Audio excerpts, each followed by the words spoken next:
हाँ चलो। इस सादगी पर कौन ना मर जाए खुदा, लड़ते हैं और हाथ में तलवार भी नहीं। ओकर हालत देखला के बाद भी सबक ना मिलल का? बेबाक बोली बोले वाला के बाड़े रे तू? राहुल, राहुल नाम बा हमार। तो हारी जोश देख के होश ठिकाने आ गया बा। मन तो करता कि तोहार डोली अपने घरे फनवाली, जौना घरे जइबू ना अंजोर कर देबू। लाइन मारता ना? ना पटावता नहीं। ओ अच्छा, पटावतड़। मान ल कि हम पट गई, तब तहार और हमार उम्र के फासला तो देख। छोट ना रहते ना तो ऐसन थप्पड़ बजौती कि कान से लेके तरवा तक झंझना जाई।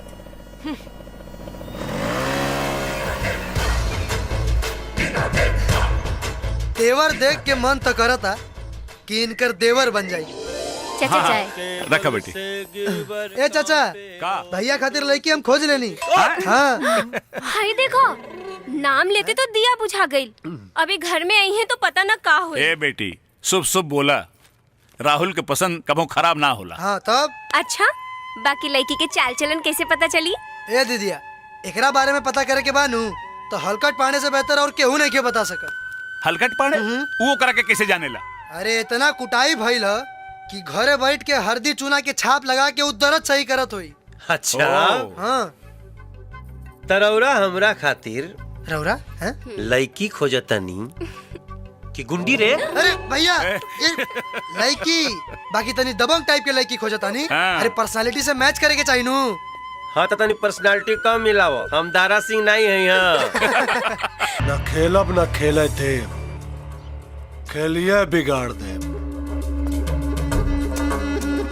हलकट पाड़े ना हो हमार। बाकी कहाँ गए ना सन रे? भैया भाग गए सन। अरे साला गजब धुनाई कैले बतानी के, मार मार के तोहनी के दुर्गति बना देले बा। मारे के बजाय मार खा के आइल बड़ा सन। भैया गलती हो गई, माफ करी भैया।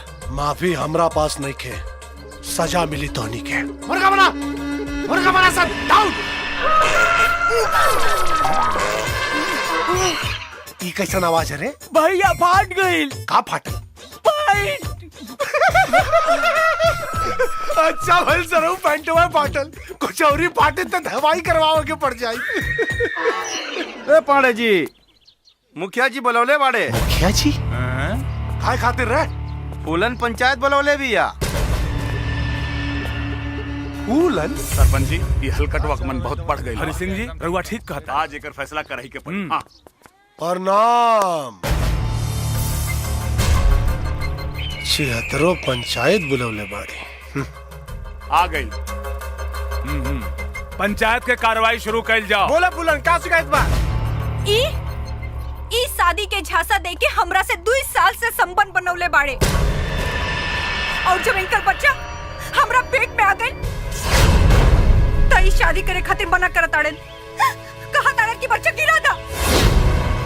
अब रउआ लोग बताएं कि ई पाप हम कैसे कर सकेनी?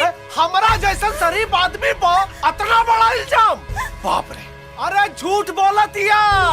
हमार बेटी झूठ नहीं बोलत बिया। हम झूठ बोलत आनी कि रउआ झूठ बोलत बानी? अरे बाप बेटी दोनों झूठ बोलता रहे।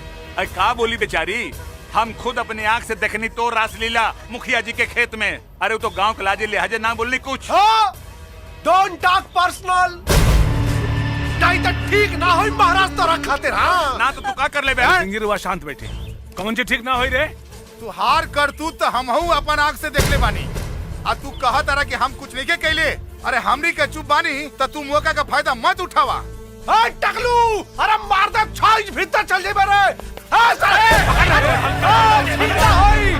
अरे रुक साले दे, मार दे रे। अरे छोड़ रे।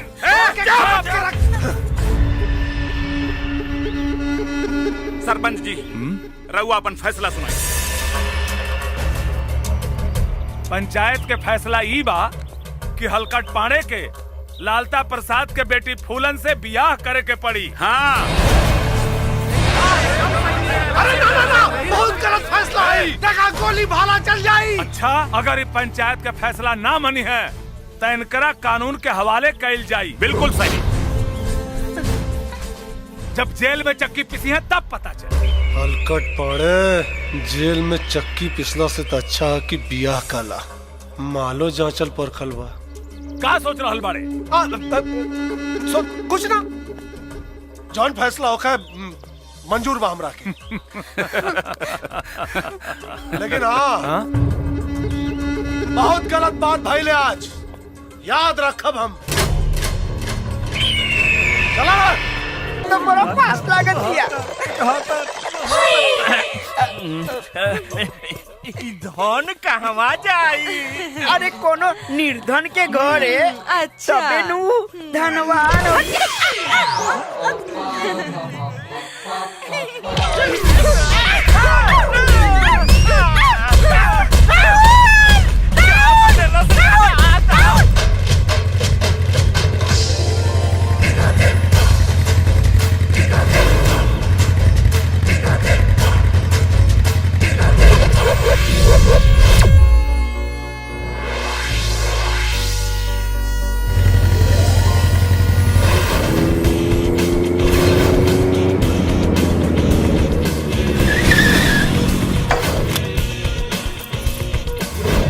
हीरो हमार। हाँ।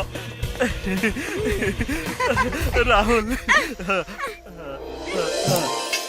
जिसे मैंने दिल दिया दिल्ली चली गई, मैं दिल्ली पहुंचा तो वो इटली चली गई। सोचा कि जान दे दूं बिजली के तार से, जब तार छुआ तो कमबख्त बिजली चली गई। ए बम के गोला, अब तू बिजली गिराईबू कौना टोला? पाड़े टोला और पाड़े जी के घरे। हलकट पाड़े की साली है और नाम है ललमुनिया और लैला। अरे वाह, तब तो ये हमनी के मेहमान हो गए लीनू। ये राहुल, अब पाड़े जी के साली तो हमनियों के सालिए बनी। साली मतलब नॉटी बॉयज। गजब रे गजब, पाने जीवा के तो लाटरी लागे। हे भगवान श्री, देहला भी तो एक पे एक फ्री। ए जी, इली काढ़ा पीली। अरे कहल जाला कि पति पत्नी के बीच के प्यार बनल रहे तो होखे वाला बच्चा ना नेमन होला। चल जो यहाँ से, चल जो ना तो उठा के फेंक दे बारी। अरे रउआ काहे खिसिया? खिसियाई ना तो का करी रे? आरती उतारी तोर। अरे तोरा से ब्याह कैला से अच्छा 6 महीना जेल में काट लेती। तोरा संगे 7 फेरा लेहल और आजीवन कारावास, दोनों बरोबर बा। अच्छा, तो अब हम कारावास हो गए ने।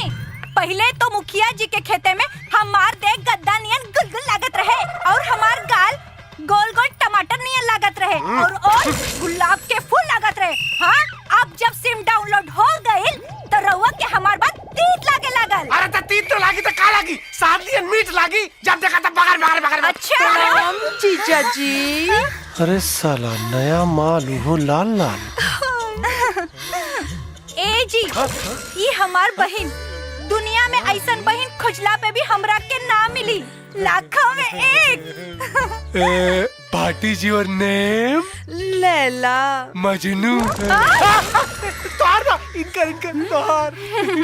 बस अब ढेर लार मत चुआई। सुनी, रउआ जाके कोनो टीचर खोज दी, ऐजा ही ट्यूशन पढ़ी। अरे इन्हें आवा टीचर खोजला के का जरूरत बा? हम खुद ही इतना बढ़िया अंग्रेजी जानी ले, ए से लेके जेड तक हम ही पढ़ा दे। अच्छा, रउआ ABCD पढ़ाई कि ओक्का बक्का? बाप मरल अंधार में और बेटा के नाम power house. Don't talk personal. बस चल ललमनिया, चल चल रे चल। लैला का हो जजमान? अरे पंडित जी प्रणाम प्रणाम। आई आनंद रही बैठो। जी प्रणाम। प्रणाम। कहीं का हाल चाल बा? एकदम बढ़िया बानी। अपना मोहन के देखे खातिर हाँ। लड़की बालन के लेके आयल बानी। अच्छा प्रणाम। ए बेटी आरती, हाँ चाचा। जरा देखा तो मोहन भैया कहाँ बाड़न? ई लड़की वाले आयल बाड़न देखे खातिर। अब का बताएं चाचा, कितना लड़की वाला आइले और आके चल गईले, लेकिन भैया ब्याह के नाम सुनते ही हमेशा गायब हो जाले। गायब हो जाले? अब काजी कोनो खोट नहीं है ना लड़का में? अरे ना ना, अरे ना महाराज, ई लड़का तो हमारा के एकदम परेशान करके रख देले बा। बाकी गैल कहाँ हुई? ए मोहन, वहाँ घर पे अगुआ आइल बा और यहाँ तू पेड़ पे चढ़ के नौटंकी करत बाड़ा। हाँ तो हमार दिमाग खराब बा, जाके कह दो घरे से चल जाए लोग तबे उतरब। अरे तोरा जैसन सुघर दुल्हा के बारे में सुन के वो पहले ही भाग गए। नीचे उतर। भाग गइल? हाँ। अरे तई बोले के ना चाहिए हो, 1 सेकंड में। भैया हो, ए भैया हो। का रे? तोहार ही उछल कूद देख के बुझाता कि हमनी की उम्र एक बा। हे चुप, ढेर पंचायती मत कर।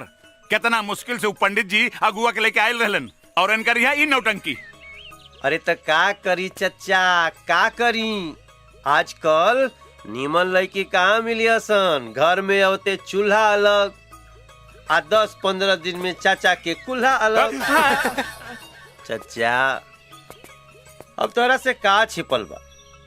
ये हमार सौतेला भाई बा मगर हमार जान बा। और आजकल ऐसा लड़की कहाँ मिली सन जवन दोनों भाई के जोड़ के रखे। ए बेटा, यह जमाना में ई कैटेगरी की लड़की मिलल बहुत मुश्किल बा। ए चाचा, हाँ? अरे दुनिया में कोनो काम मुश्किल नहीं हो। भैया खातिर लड़की हम खुदे खोज ले और देखे वाला कही कि देवर कैसन भौजाई खोज ले बा। बस एक सनम चाहिए आशिकी के लिए। लेकिन सर, ये तो हमारा सब्जेक्ट नहीं खे। अरे करंट तब न पैदा हुई जब अर्थिंग लगी। जब तक हमारे दिल के बात तुम्हारे दिमाग में ना ढुकी तब तक कैसे पता चली कि तू कहाँ पढ़ल चाहताड़ू और हम कौन सी पढ़ावल चाहता नहीं। बस दिल के पीएचडी कहला, दिमाग में से सब सवाल के हल मिल जाई। अब आज के पढ़ाई समाप्त। अब दे द आज के फीस। लेकिन जीजा जी तो पैसा ना दिलन। हमके पढ़ौले में बहुत दिमाग लगला, 50 ग्राम दे द। पैसा तो नहीं खे, बाकी जोन चाहे वो ले ली। लेकिन पढ़ाई तगड़ा करावे के पड़ी। डोंट वेरी, आंख मुनो, उधर तको। पढ़ाई होता है।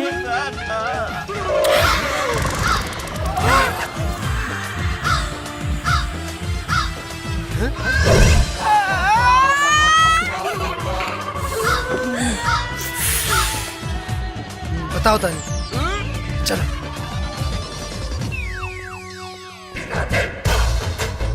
का हो लैला, बड़ा तगड़ा पढ़ाई होता। और का, पढ़ाई करके मास्टर नहीं बने के बा। अच्छा, तब तुहार पढ़ावल लइकन देश के भविष्य बनाई है। काहे ना बनाई? सब जाना तानी। का जाना तारू, खोल के बताओ तानी। हाँ? ए राहुल, कहाँ गइल हो? हमरा पता बा, चल। ना ये सुपर फास्ट हम गाड़ी नु। अच्छा बताई का? अरे जियो।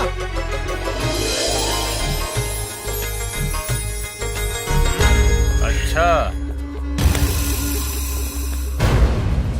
अरे साला, हलकट पाने नकली के जगह असली गुंडा आ गेलो। आज तो न खेलब न खेले देव, खेलिए बिगाड़ दे। भैया ये थप्पड़ मारले रहली ना। Don't talk personal. ओ थप्पड़ के हिसाब तो आज चुका ही के पड़ी। छम्मक छल्लो, अरे ओइजा कहाँ गिर गइलू हो? यहाँ वा, ओकरा से ढेर मजा हमनी देव। अच्छा,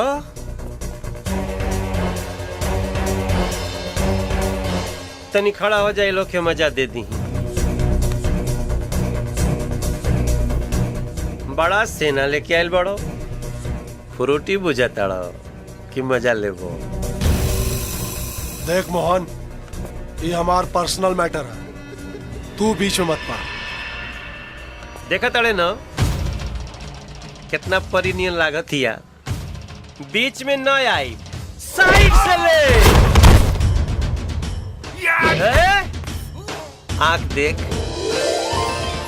समुंदर लागत बा, डूब न त उड़ उड़ उड़।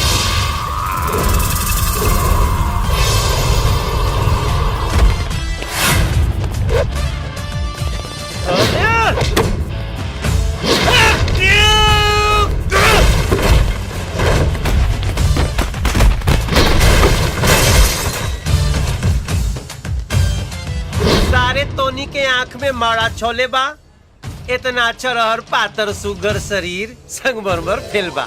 यहाँ गले लगावे के मन करत रे। अरे कहाँ खेलत हस रे? और इतना आदमी एक संगे।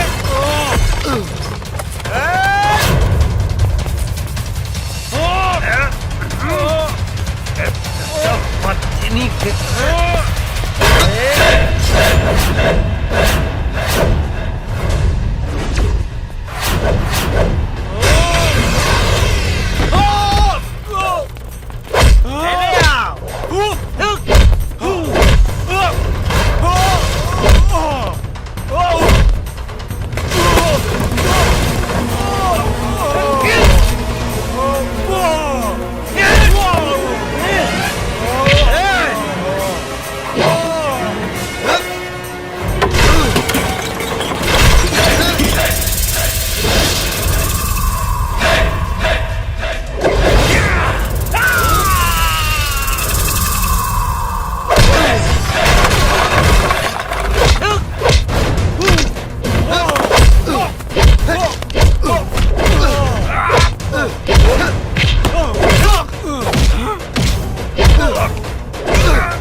सारे मारत लटखोर साला। वाह भैया, कमाल का देला। अरे लड़की संकट में भी अब नहीं कमाल हुई तो कब कमाल हुई? अच्छा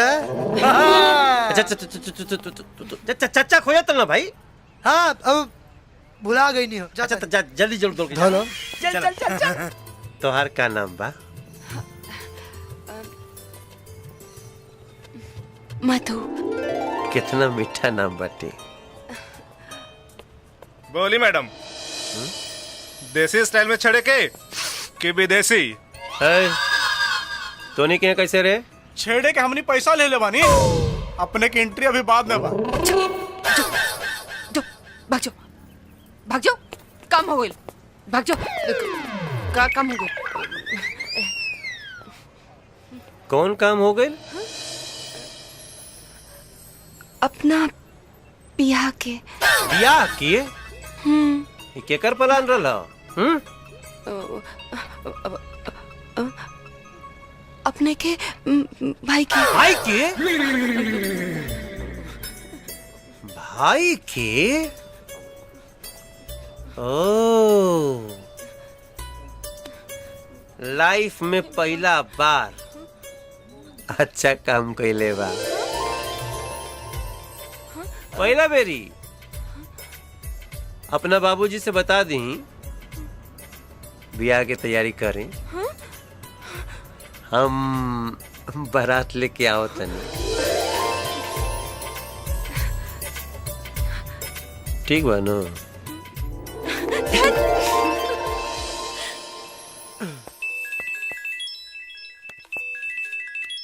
अरे वाह, भाऊजी के फोन। क्या हो भाऊजी, बियाह में अब 2 दिन रह गइल बा, बर्दाश्त नहीं के होत का? ए राहुल, ढेर ना। अच्छा सुनो, काले ना मेहंदी और हल्दी के रस्म के साथ साथ महिला संगीत के भी प्रोग्राम बा, और हम चाहतानी कि हमार देवर के स्पेशल एंट्री होके। जरूर आ जाई हो। और हाँ, आरती दीदी के भी लेके आई हो, बहुत मजा आई। हम जरूर आई। अच्छा भैया के भी ले ले आई कहा। शराब। जल्दी आ जाइए, हम इंतजार करब।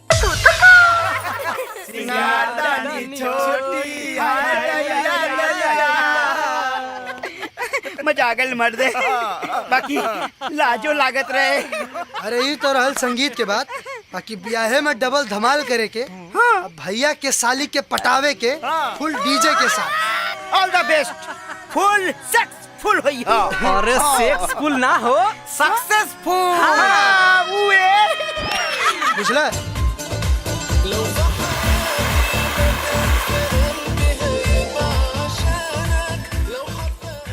हेलो।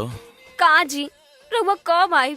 काल भैया के बियाह हो रहल बा, सब केहू आ गइल बाड़े, आ सब केहू रउए बारे में ही पूछता। बाकी रउआ जाके अरब में बैठल बानी। का करी, कोशिश तो बहुते कईनी, बाकी छुट्टिए ना मिलल। अरे बियाह तो एगो बहाना बा, वैसे तोहार बहुत याद आवता। तो आ जाई ना। सुना, जब अब की गर्मी में आईब ना तो पूरा 2 महीना खातिर आईब, ताकि जी भर के साथे रह जाई। अच्छा सुना, आपन और बबुआ के ध्यान रखिए। हम ऑफिस जाता नहीं, हमार ड्यूटी के टाइम हो गइल बा। ठीक बा? अच्छा ठीक बा, रघुआ अपन ख्याल रखब। हाँ, प्रणाम। खुश रह। अरे वाह, आज इतना बढ़िया कमरा सजल बा, मन तो करता कि एहिजे तोरा गोदी में सर रख के सूत जाई। फिर बिहाने से भाऊजी ना कुछ और कह के बुलावे के पड़ी। एक सेकंड। अरे भैया, कहाँ चल देला? बिस्तर पर तो पहले से कब्जा जमा के बैठल बड़ो, हमरा रात भर लागत तब बहरे सुते के परी। अरे बाहरी का है? अरे एक तरफ तू सुता, एक तरफ हम, और बीच में भौजी।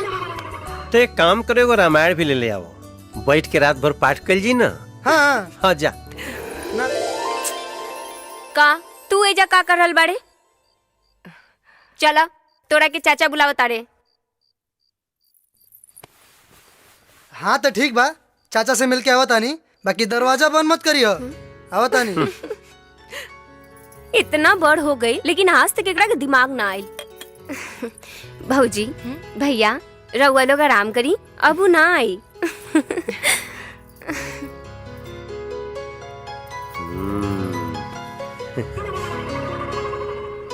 एक मिनट।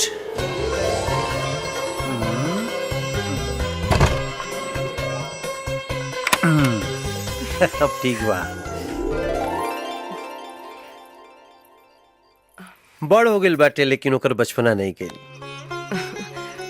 बचपना चल जाए तब भरल घर भी सुना लगे लगी। बस इतने बिनती बाटे मधु, कि ओकरा कबो एहसास न होखे कि वो अपन नहीं सौतेला भाई है। विश्वास रखी, ऐसन कबो ना होई। वैसे वो तो पहले नजर में पता चल गया रहे। अच्छा, और का पता चलल रहे? और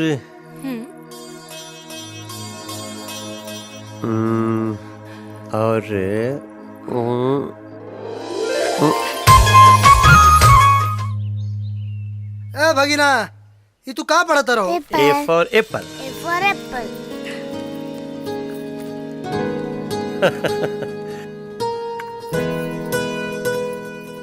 ए भौजी, सुन, बियाह हो गई तो देवर के भुला गेलू। ठीक है कहल जाला, अपना काम बनता तो भाड़ में जाए जनता। चल मिट्टी दे। तोहार सेटिंग हम करौनी हनु, तो अब हमार सेटिंग तोहरे करावे के बा।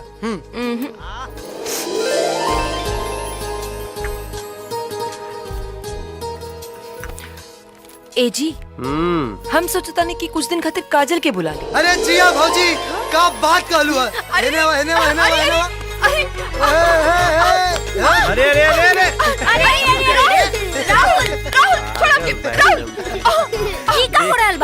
बदमाश। जोड़ के हूँ नहीं के बेजोड़ बाड़ू। पटना जाता नहीं। वो का है? वकील साहब के फोन आयल रहे ना, कोर्ट के कुछ काम रहे तो हम अच्छा जाता नहीं जा। और आरतियों के ले जाता नहीं, ओकरा के ससुर छोड़ के चल। काजी, अब इन तो हमार ठीक से मनो नहीं खे भरल। आरोवा पटना जाता नहीं।